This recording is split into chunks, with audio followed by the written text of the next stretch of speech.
देखो, अशोक की डेथ के बाद कुछ फिर उसके कहाँ पर है? सक्सेसर्स इनको देखेंगे। ठीक है। देखो, अशोक के उत्तराधिकारी कोई बहुत ज्यादा पावरफुल हुए नहीं। ये माना जाता है कि इतिहासकारों में एक आम धारणा यही है कि अशोक के चार बेटे थे, है ना। हालांकि कुछ लोग और ज्यादा बताते हैं, लेकिन ये चार बेटे अशोक के, इनका जिक्र मिलता है पुराणों में भी, चारों बेटों का। जैन धर्म में भी मिलता है, जैन ग्रंथों में और बौद्ध ग्रंथों में भी इसका जिक्र मिलता है। चारों के नाम इस तरह से, तीवर एक का नाम था, तीवर। ये वो तीवर की ही मदर थी जिन्होंने रानी का अभिलेख लिखवाया प्रयाग में।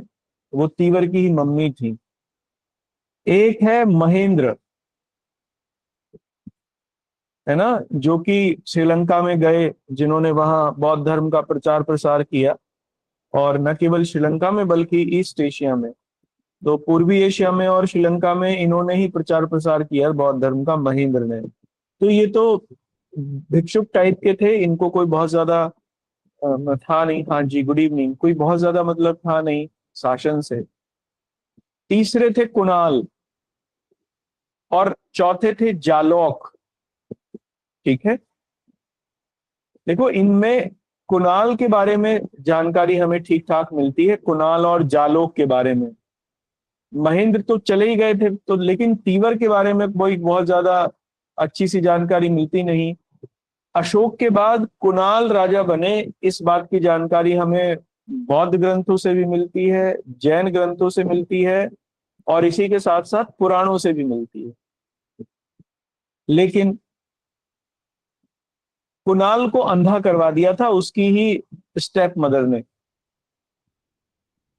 इसलिए कुणाल का बेटा संप्रति, जिसका नाम था, वो शासन संभालता था। कुणाल के नाम पर वही शासन करता था। तो एक तो स्थिति ये थी कि वैसे तो शासन कुणाल के नाम से हुआ, यानी उत्तराधिकारी कुणाल हुए, लेकिन रियल जो शासन करते थे वो संप्रति करते थे। फिर एक जो बेटा था जालौक अशोक का, अशोक के लेटर पीरियड में जब उनकी डेथ हो रही थी, उस समय यवनों के आक्रमण हो गए थे। यवन माने ग्रीक्स के आक्रमण हो गए थे, यूनानियों के। और उन्होंने कश्मीर तक को जीतने का प्रयास किया। यहां तक था कि अफगानिस्तान निकल गया था मौर्यों के हाथ से। तो जब कश्मीर में यवनों के आक्रमण हुए तो जालौक को भेजा गया। जालौक ने यवनों को हराया और फिर कश्मीर में स्वतंत्र राज्य की स्थापना कर ली। इस बात का जिक्र मिलता है कल्हण की राज तरंगिणी से, जिसमें कश्मीर का इतिहास है, कि जालौक जो था वो कश्मीर का शासक था। कुणाल ने बेसिकली 8 सालों तक शासन किया। 232 ईसा पूर्व में वो रूल शुरू किया था उन्होंने। 232 में वो राजा बने और 224 तक वो राजा रहे। बाद में 224 में उनकी मृत्यु हो गई। अब उनकी डेथ के बाद में अगर कोई एक अच्छे शासक के बारे में जानकारी मिलती है तो वो दशरथ के बारे में जानकारी मिलती है। ये कहते हैं कि जो दशरथ थे, ये आ, कुणाल के सबसे मतलब प्रिय पौत्र थे। कुछ लोगों का ये मानना है, पौत्र थे उनके। और कुछ लोग कहते हैं पुत्र थे, कुछ लोग कहते हैं संप्रति के बेटे थे। लेकिन जो भी था, दशरथ ने रूल किया। दशरथ के रूल के बारे में जानकारी जैन ग्रंथों से मिलती है ना। क्योंकि ये माना गया कि ये आ, जैन और बौद्ध दोनों ग्रंथों से मिलती है, क्योंकि दिव्यावदान में इनके बारे में जिक्र है। इन्होंने भी देवाना नाम प्रियदस्ती की उपाधि ली, जो इनके परदादा की थी, यानी अशोक की थी। तो फिर फाइनली दशरथ ने रूल किया। इन्होंने, इनका रूल भी ठीक ठाक था, 7-8 सालों तक चला। तो इनके पहले इन दो के बारे में लिखो, फिर आगे देखते हैं कि आगे क्या था। 3-4 रूलर हुए, लेकिन कोई बहुत ज्यादा समय तक अशोक की डेथ के बाद मौर्यन एम्पायर चल नहीं पाया और बाद में समाप्त हो गया। उसके लिए बहुत सारे राइटर्स केवल अशोक की धम्म की नीति को उत्तरदायी ठहराते हैं, लेकिन ये बात पूरी तरीके से सही नहीं थी। और भी कई फैक्टर्स थे जिसकी वजह से अशोक डिक्लाइन करे, मतलब मौर्यन रूलर डिक्लाइन कर गए। ठीक है, नेक्स्ट लिखना आप। देखो बाकी और दो राजा हुए इनके बाद में, संपत्ति के बाद में। शालीशुक एक का नाम मिलता है, और दूसरा सल्लेखना मेथड। चलो पहले ये लिखो दोनों, फिर बात करते हैं इसके बारे में। तो संपत्ति के बाद दो राजाओं के बारे में जानकारी मिलती है जिन्होंने रूल किया। शलीशुक के बारे में मिलती है, और फिर बाद में सबसे लास्ट रूलर वृहद्रथ के बारे में जानकारी मिलती है। ये अंतिम रूलर थे मौर्य वंश के। ये आया है एग्जाम में, पूछा गया है। वृहद्रथ की बाद में पुष्यमित्र शुंग ने हत्या कर दी थी। ये पुष्यमित्र शुंग इन्हीं के अमात्य थे। वृहद्रथ अयोग्य थे, कोई शासन के कामों में दिलचस्पी नहीं लेते थे, जनता बहुत दुखी थी। तो पुष्यमित्र शुंग ने, जो कि एक ब्राह्मण थे, इनकी हत्या कर दी, और इस तरीके से मौर्य वंश का अंत हो गया। और बाद में फिर पुष्यमित्र शुंग ने ही शुंग वंश की नींव डाली। इसलिए अब लेटर मौर्यास की शुरुआत होती है पुष्यमित्र शुंग के समय से, या शुंग वंश के समय से। आपने पतंजलि का नाम सुना होगा, नहीं नहीं, पाणिनि, पाणिनि का नाम सुना होगा। पाणिनि पुष्यमित्र शुंग के, उनकी किताब है बहुत शानदार, अष्टाध्यायी, संस्कृत के ऊपर लिखा गया बहुत शानदार टेक्स्ट है। तो वो पुष्यमित्र शुंग के ही दरबार में थे पाणिनि, है ना।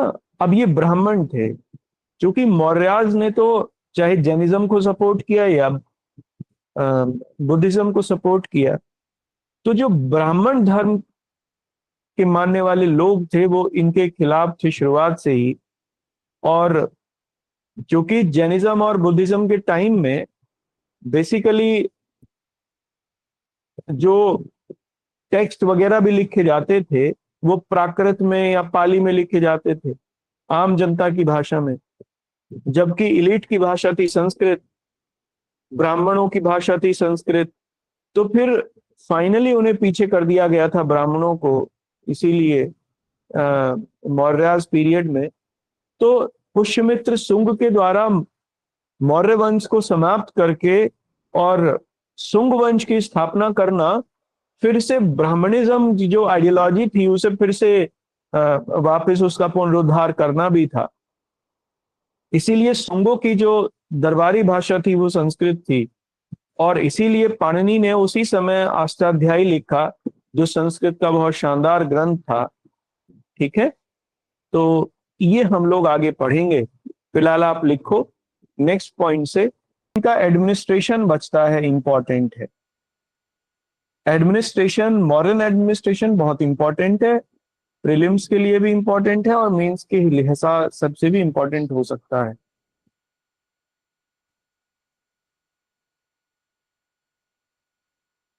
तो आप इसमें हेडिंग डालना मौर्य प्रशासन या मौर्यन एडमिनिस्ट्रेशन। ठीक है, देखो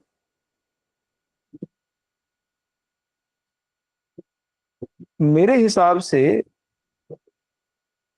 मॉडर्न एम्पायर ऐसा पहला एम्पायर था इंडिया में जिसमें एक इलाबोरेटेड लेवल पर आपको एडमिनिस्ट्रेशन देखने को मिला। मौर्यन एम्पायर में जो इंस्टीट्यूशंस थे इंडिया में, मॉडर्न एम्पायर के टाइम में वो बिल्ड हुए, और इनको बिल्ड करने का काम चंद्रगुप्त मौर्य ने ही किया। चंद्रगुप्त मौर्य के समय में जो विभाग हैं, अलग अलग डिपार्टमेंट्स थे एम्पायर के, वो फॉर्म होना शुरू हो गए थे और वो बन भी गए थे। अशोक ने उनको एक रिफाइंड एस्पेक्ट दिया उन एडमिनिस्ट्रेटिव डिपार्टमेंट्स को। मौर्य काल में और विशेष तौर पर अशोक के समय में जो अलग अलग विभाग थे, सरकारी विभाग, इन्हें तीर्थ कहा जाता था। और अर्थशास्त्र में इन तीर्थों की संख्या 18 बताई है। देखो, इसलिए चाणक्य का बड़ा योगदान है ना। चाणक्य का इसलिए योगदान है क्योंकि चाणक्य से पहले इंस्टीट्यूशन, पॉलिटिकल इंस्टीट्यूशंस के बारे में किसी ने बात नहीं की थी, ना ही कोई पॉलिटिकल इंस्टीट्यूशंस डेवलप थे। एक ही इंस्टीट्यूशन डेवलप था, वो था राजा का, किंग। लेकिन और दूसरे इंस्टीट्यूशंस डेवलप नहीं थे। बाकी के इंस्टीट्यूशंस डेवलप करने का काम चाणक्य ने ही किया। अर्थशास्त्र में इसकी जानकारी मिलती है। और चंद्रगुप्त मौर्य ने इसी आधार पर पूरे मॉडर्न एडमिनिस्ट्रेशन को एक शेप दी थी। बाद में इसे रिफाइन करने का काम किया अशोक ने। तो ये 18 के बारे में जानकारी हम लोगों को मिलती है। 18 के नाम लिख लेंगे और कौन कौन किस किस से रिलेटेड था ये भी लिख लेंगे। अच्छा, मॉडर्न एडमिनिस्ट्रेशन का एक जो सबसे बढ़िया एस्पेक्ट देखने को मिला, जिससे मुझे मुझे लगा कि वो शायद सबसे अच्छा है मेरे हिसाब से, एक तो उनकी न्याय व्यवस्था, जो जुडिशियल सिस्टम था मॉडर्न्स का, वो बड़ा शानदार था। ये कई बार हो सकता है आपने भी पढ़ा हो, और ना पढ़ा हो तो शायद जुडिशरी में ये पढ़ना जरूरी है। क्योंकि सबसे पहले चाणक्य ने ही न्याय के मूल्य को समझा था, द वैल्यू ऑफ जस्टिस, और ये कहा कि लोगों तक अगर न्याय नहीं पहुंचेगा तो लोग विद्रोह करेंगे। तो न्याय को लोगों तक पहुंचाने का काम सक्षम रूप से राजा को करना चाहिए, ये कौटिल्य ने अर्थशास्त्र में लिखा। और इसीलिए जो न्याय व्यवस्था थी वो बड़ी इलाबोरेटेड बनाई गई थी। दो तरीके के बेसिकली न्यायालय रखे गए थे। जैसे एक का नाम था एक का नाम तो था कंटक शोधन, और एक का नाम था धर्मस्थीय। दो तरीके के न्यायालय थे।